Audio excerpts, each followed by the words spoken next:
ప్రియమైన దేవుని బిడ్డలారా, యేసుక్రీస్తు వారి నామంలో మీకు వందనాలు చెల్లిస్తున్నాను. ఒక ముఖ్యమైన విషయాన్ని మీకు తెలియజేయాలని ఆశపడుతున్నాను. అదేమిటంటే, యేసుక్రీస్తు వారి శరీరము మరియమ్మదా, తండ్రి అయిన దేవునిదే? ఈ ప్రశ్న ఒక అతను నన్ను అడిగాడు, వాట్సాప్లో పంపించాడు. దానికి ఈరోజు మీ సమాధానం చెప్పాలని ఆశపడుతున్నాను. యేసుక్రీస్తు వారి శరీరం ఉంది, అది దేవుని శరీరమా, మరియమ్మ శరీరమా? ఇంతకుముందు మనము యేసుక్రీస్తు వారిలో ఉన్న రక్తము దేవుని రక్తమా, మరియమ్మ రక్తం అనే ఒక అంశం మనం చూసాము. ఆ విడుదల చేశాను, చూడండి. ఇది ఇప్పుడు శరీరం గురించి. యేసుక్రీస్తు వారికి ఉన్న శరీరము అది దేవునిదే, మరియమ్మదే, ఎవరిది అని అతను నా ప్రశ్న వేశాడు. ఆ ప్రశ్నకి ఈరోజు మీకు నేను ఆ సత్యాన్ని మీకు తెలియజేయాలని ఆశపడుతున్నాను. ఆశపడే ముందు ఒక వచ్చిన మనం చదువుకుందాం బైబిల్లోంచి. హెబ్రీయులకు రాసిన పత్రిక 10వ అధ్యాయము 5వ వచనం చదువుకుందాం. కాబట్టి ఆయన ఈ లోకమందు ప్రవేశించినప్పుడు ఇలాగూ చెప్పుచున్నాడు, బలియు అర్పణము నీవు కోరలేదు కానీ నాకొక శరీరమును అమర్చితివి, పూర్ణ హోమములను పాప పరిహార్థ బలులను నీకు ఇష్టమైనవి కావు. అప్పుడు నేను గ్రంథపు చుట్టలో నన్ను గూర్చి రాయబడిన ప్రకారము దేవా, నీ చిత్తము నెరవేర్చుటకు ఇదిగో నేను వచ్చి ఉన్నానంటిని. చిన్న ప్రార్థన. పరిశుద్ధుడి వాక్యాన్ని దీవించి నీ బిడ్డలతో మాట్లాడమని యేసు నామములో అడుగుతున్నాను తండ్రి, ఆమెన్. చూడండి ప్రియమైన దేవుని బిడ్డలారా, గమనించండి సోదరి సహోదరులారా. యేసుక్రీస్తు వారిని తండ్రి అయిన దేవుడు ఈ లోకానికి పంపించేటప్పుడు ఒక శరీరాన్ని అమర్చి ఈ లోకానికి పంపించినట్టు మనకు తెలుస్తుంది. ఇటు చూడండి, బలియు అర్పణి నువ్వు కోరలేదు కానీ నాకొక శరీరమును అమర్చితివి. ఒక శరీరాన్ని అమర్చి ఒక పసి బాలుడుగా యేసుక్రీస్తు వారిని ఈ లోకానికి మరియమ్మ ద్వారా ఈ లోకానికి పంపించాడు. అర్థమవుతుందండి? అయితే మరియమ్మ గర్భాన్ని జన్మించిన యేసు ప్రభు వారు ఆ శరీరం ఎవరిది? దేవుడే స్వయంగా ఆయనకు ఒక శరీరాన్ని ఇచ్చాడని చెప్తున్నాడు. అక్కడ రాయబడింది. అక్కడ అది మరియమ్మ శరీరం కాదు, అది దేవుని శరీరం. అది దేవుడు ప్రత్యేకంగా తయారు చేశాడు ఆ శరీరాన్ని. దేవుని ద్వారా కలిగింది ఆ శరీరం. అర్థమవుతుందండి? ఎవరి ద్వారా కలిగింది ఆ శరీరము?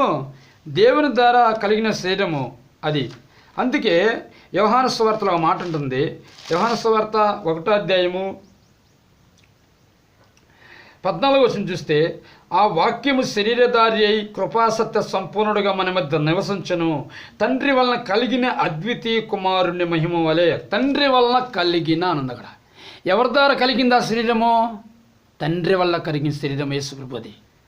ఈ లోకానికి రావడానికి ఆయన తయారు చేసి కలిగించి యేసుక్రీస్తు వారికి ప్రత్యేకంగా శరీరం కలిగించి ఈ లోకానికి పంపించాడు. ఈ వచనాన్ని ఆధారం చేసుకుని చాలామంది ఏమంటారంటే, ఆయన తండ్రి ద్వారా కలిగాడు, ఆయన ఆది కాదు అంతం కాదు అంటున్నారు. తప్పది. ఈ లోకంలో రావటానికి శరీరం కలిగించి పంపించాడు, అంతవరకే.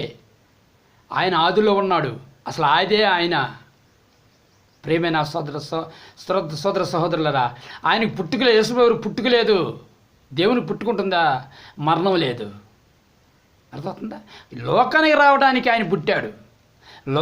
ఈ లోకానికి రావడానికి ఆయనకు శరీరం కావాల్సి వచ్చింది. కాబట్టి తండ్రి తన శరీరాన్ని ఇచ్చాడు ఆయనకి. తన శరీరాన్ని ఇచ్చాడు ఆయన. తండ్రి ద్వారా కలిగాడు ఉంది. అక్కడ తండ్రి తయారు చేశాడు ఆ శరీరాన్ని. అర్థమవుతుందా? తండ్రి తయారు చేశాడు. అందుకనే ఆయన ఈ లోకానికి వచ్చి ఒక మనుష్య కుమారుడుగానో లేకపోతే ఇంకొక వేరే కుమారుడు కానీ కాదు, దేవుని కుమారుడుగా ఆయన పేరు పొందాడు. నువ్వు దేవుని కుమారుడు అని మేము విశ్వసిస్తున్నామండి. మీరు చేసే అద్భుతాలను బట్టి, లేకపోతే మీ బోధన బట్టి, మీకున్న శక్తిని, పవర్ను బట్టి నువ్వు దేవుని కుమారుడివి. దేవుని కుమారుడు అన్నారు కానీ మరియమ్మ కుమారుడు అన్నారా? అక్కడ వాళ్ళు అనుకున్నారు, ఇలాగే అనుకున్నారు, భ్రమపడిపోయి కొంతమంది. ఈయన యోసేపు కుమారుడు కదా, ఈ మరియమ్మ కుమారుడు కదా, ఈయనకు సోదరులు ఉన్నారు కదా, అక్క చెల్లెలు ఉన్నారు కదా, అన్నదమ్ములు ఉన్నారు కదా, ఈయన అద్భుతాలు చేస్తున్నాడు, ఈయన చేయి పెడితే అద్భుతం జరుగుతుంది. అసలు ఆయన దేవుని కుమారుడని, దేవుని ద్వారా శరీరం ఏర్పాటు చేసుకొని ఈ లోకానికి వచ్చాడని తెలియలేదు. అలాగే తెలియట్లేదు ఇప్పుడు కూడా చాలామందికి. ఇప్పుడు కూడా విమర్శిస్తూ ఉన్నారు. గమనిస్తున్నారా ప్రియమైన సహోదరులారా? మరి శరీరము ఈ లోకాన్ని రావడానికి అవసరమైంది. ఎందుకు ఆయన శరీరం ధరించుకుని ఈ లోకానికి రావాల్సి వచ్చింది? ఆ వచనాన్ని మీకు నేను చెప్తాను. హెబ్రీయులకు రాసిన పత్రిక 2వ అధ్యాయము 15వ వచనం చూద్దాం. కాబట్టి ఆ పిల్లలు రక్తమాంసలు గలవారైనందున ఆ ప్రకారమే మరణం యొక్క బలము గల వానిని అనగా అపవాదిని మరణం ద్వారా నశింప చేయుటకును జీవితకాలమంతయు మరణ భయం చేత దాస్యములకు లోపడిన వారిని విడిపించుటకును ఆయన కూడా రక్తమాంసములలో పాలువాడాయను. చూశారండి, ఈ లోకాన్ని మరణం నుంచి, పాపం నుంచి, శాపం నుంచి, లోపం నుంచి, రోగాల నుంచి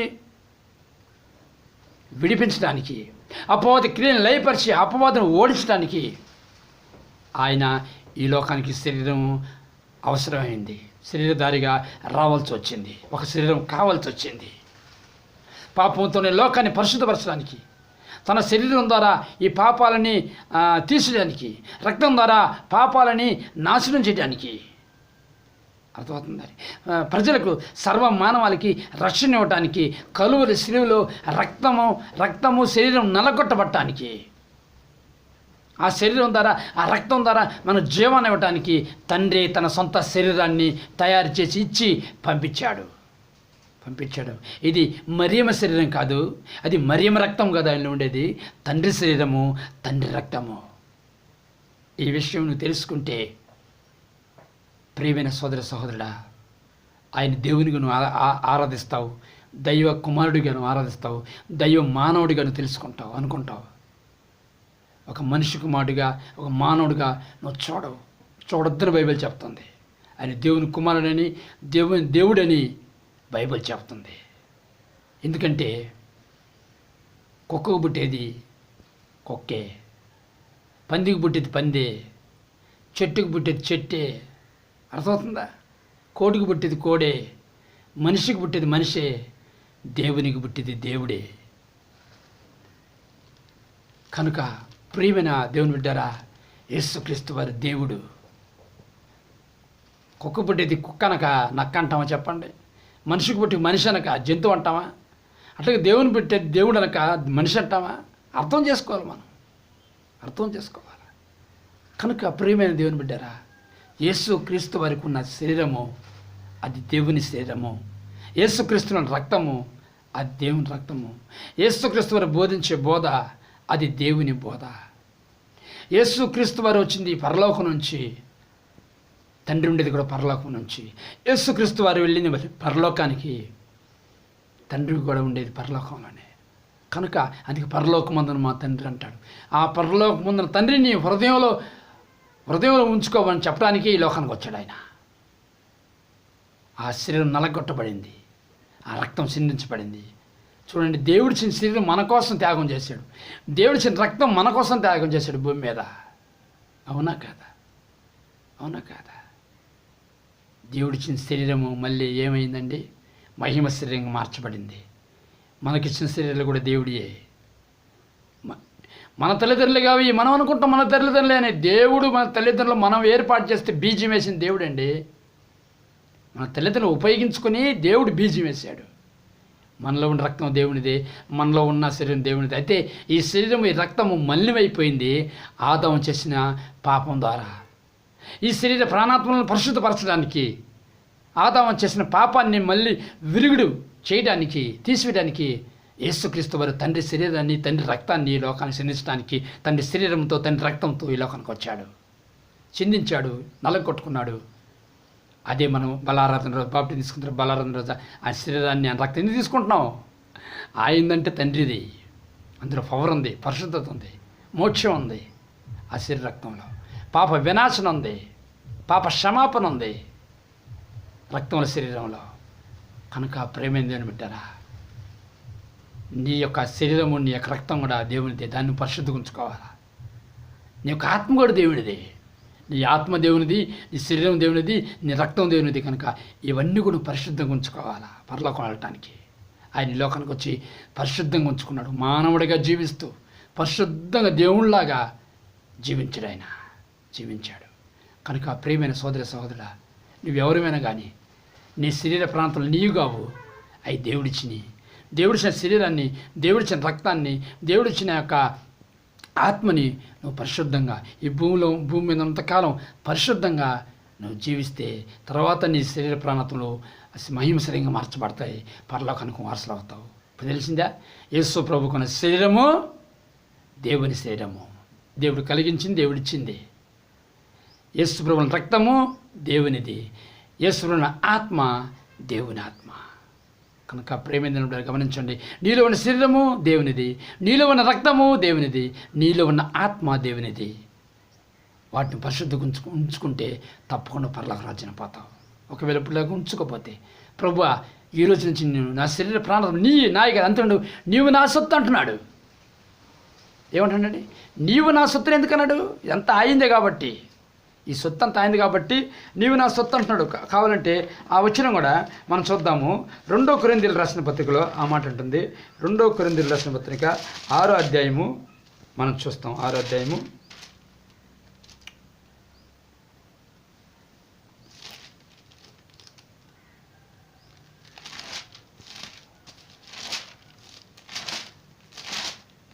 ఆ వచ్చిన మనం చూస్తాం. సారీ 2 కొరింథీ కదండి, 1 కొరింథీయులు రాసిన పత్రిక 6వ అధ్యాయం మనం చదువుకుందాము. నేను చదువుతాను. 6:18 వచనం. జారత్వమునకు దూరంగా పారిపోవుడి, మనుషులు చే ప్రతి పాపమును దేహమును వెలుపల ఉంది కానీ జారత్వం చేయబడి తన సొంత శరీరమునకు హానికరంగా పాపం చేస్తున్నాడు. మీ దేహము దేవుని వలన మీకు అనుగ్రహించబడి మీలో ఉన్న పరిశుద్ధాత్మ ఆలయం ఉన్నదని తెలియదా? మీరు మీ సొత్తుగారు విలువ పెట్టి కొనబడిన వారు కనుక మీ దేహముతో దేవుని మహింపరచడి. కనుక ఈ దేహము ఈ శరీరము దేవునిది అని చెప్తుంది ఇక్కడ. దేవునిది అంటే యేసుప్రభుది, యేసుప్రభు దేవునిది, యేసుప్రభుది అని దేవునిదైనా మనది దేవునిది. దేవునిది అంటే యేసుప్రభుది, యేసుప్రభుది అంటే దేవునిది, దేవునిది అంటే మనది. మనకి ఇచ్చిన శరీరం దేవునిది, దేవుడికి ఇచ్చిన శరీరం మనది. ఆయనలోంచి మనం అందరం వచ్చిన వాళ్ళం, ఆయన అందరిలో ఉన్నవాడు. కనుక ప్రియమైన సహోదరులారా, ఈ శరీరం దేవునిది కనుక మనం పరిశుద్ధం ఉంచుకోవాలా, ఈ ఆత్మ దేవునిది కనుక మనం పరిశుద్ధం ఉంచుకోవాలా, ఈ రక్తం దేవునిది కనుక మనం పరిశుద్ధంగా ఉంచుకోవాలా. దేవుని శరీరము రక్తము ప్రభువుకి వచ్చింది, ప్రభు శరీరం రక్తం మనకు వచ్చింది. మనలో ఉన్న శరీరం రక్తం ఆత్మ దేవునిది. ఇటు రిటర్న్ అవుతుంది అన్నమాట, రౌండ్ ఆఫ్లో వస్తుంది. గమనించండి, నీవు నీ సొత్తు కాదు కనుక నీ శరీరాన్ని, ఆత్మని, రక్తాన్ని, లేకపోతే దేవుడికి ఇచ్చిన శరీరాన్ని, ఆత్మ, రక్తాన్ని నువ్వు పరిశుద్ధంగా ఉంచుకోవాలి రాకడ వరకు. ఒకవేళ ఇప్పటి వరకు అలా ఉంచుకోకపోతే ఇప్పుడు పశ్చాత్తాపడు. ఈ వాక్యం అంట, ప్రియ సహోదరుడా, నీ గురించి నేను ప్రార్థన చేస్తాను. ఈ ప్రార్థన ఏకీపించి పశ్చాత్తాపడు. ఇక్కడి నుంచి అయినా నువ్వు పరిశుద్ధంగా శరీర ప్రాంతం పరిశుద్ధంగా ఉంచుకో. ప్రార్థన చేసుకుందాం. పరిశుద్ధులైన తండ్రి, ప్రేమగల దేవ, యేసుక్రీస్తునామములో మీకు వందనాలు. ప్రభువా, నీ బిడ్డలనైనా నువ్విచ్చిన శరీరం, నువ్విచ్చిన ఆత్మ, నువ్విచ్చిన ప్రభువా, నువ్విచ్చిన శరీరం, నువ్విచ్చిన మనస్సు ప్రభువా, నువ్విచ్చిన రక్తం తండ్రి, యేసుకున్న శరీరం నీది ప్రభువా, రక్తం నీది ప్రభువా, శరీరం నీది ప్రభువా, ఆత్మ నీది ప్రభువా. కనుక తండ్రి, ఇది మాకిచ్చే ప్రభా, మేము పరిశుద్ధంగా ఉంచుకునే దయచే ప్రార్థన చేస్తూ ఇప్పుడు మేము పరిశుద్ధంగా ఉంచుకోలేకపోయినా క్షమించి సహాయం చేయమని, ఎవరైతే పశ్చాత్తపడుతున్నారో వాళ్ళు దీవించి ఆశ్రయించి మరోసారి పవిత్రపరచమని ప్రార్థన చేస్తూ యేసు నామములో అడుగుతున్నాను తండ్రి, ఆమెన్.